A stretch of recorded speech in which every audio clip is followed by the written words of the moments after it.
इस जगह का नाम है भांडीरवन जी। यहाँ की सबसे पहली लीला है। एक मिनट जरा राधू जरा एक मिनट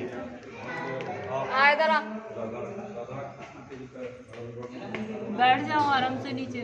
वो दे दिए देखो इस जगह का नाम है भांडीरवन। यहाँ की सबसे पहली लीला है। जब भगवान ने अवतार लिया और गाय चराने के लिए आए तो सबसे पहले दिन यही आए थे। जब भगवान गाय चराने के लिए आते थे तो कंस उनको मारने के लिए नए नए राक्षस भेजता था। कंस ने एक राक्षस भेजा था बक्षासुर, जो कंस का चचेरा भाई था। वो आया गाय के बछड़े के रूप में और जाके भगवान की गायों में मिल गया। भगवान ने देखा ये तो कोई राक्षस है, तो भगवान ने उसका वध कर दिया।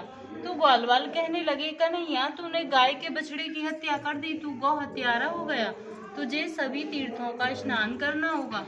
तो ठाकुर जी ने सभी तीर्थों को यहीं पर बुलाया। बाहर एक कुआं है सामने, उसे अपनी बंसी से प्रकट किया था। उसमें विराजमान हुए तो सभी तीर्थों ने अपना रूप धर के भगवान को स्नान कराया। जब भगवान की शुद्धि हुई थी तो इस कुएं में सभी तीर्थों का जल है।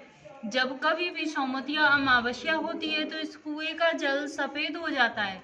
जिन माता बहनों के संतान नहीं होती हो, गर्भ खंडित हो जाते हो, तो वो यहाँ आकर इस कुएं पे स्नान करें, मंदिर में अपनी मनोकामना बोले तो उन्हें संतान की प्राप्ति होती है।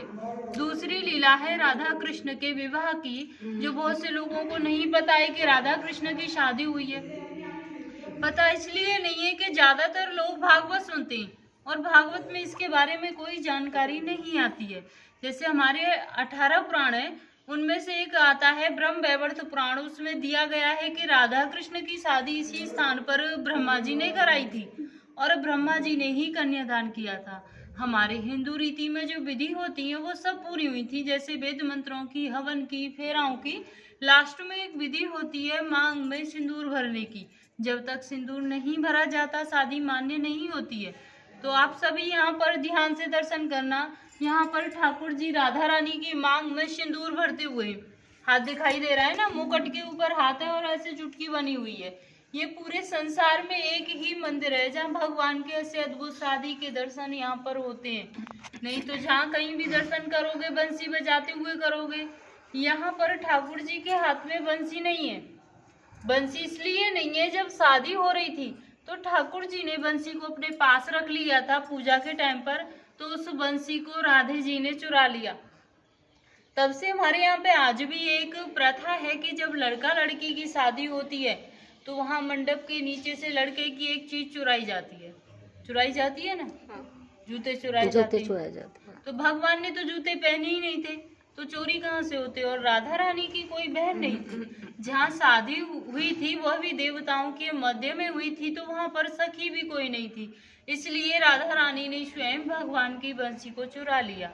तीसरी लीला है, एक दिन राधे कृष्ण किसी पेड़ के नीचे बैठे हुए थे तो कन्हैया जी कहने लगे, हे राधे, ये हमारा तुम्हारा निकुंज बने, हमारी तुम्हारी कुंजों की लीला हुई है, इसलिए आज इस वन को प्रसन्न होकर वरदान देता हूँ, जो भक्त यहाँ पर आएगा और इस कुएं पे आचमन करेगा यानी कि जल पिएगा तो उसे 14 अवतार के दर्शनों का फल प्राप्त होगा।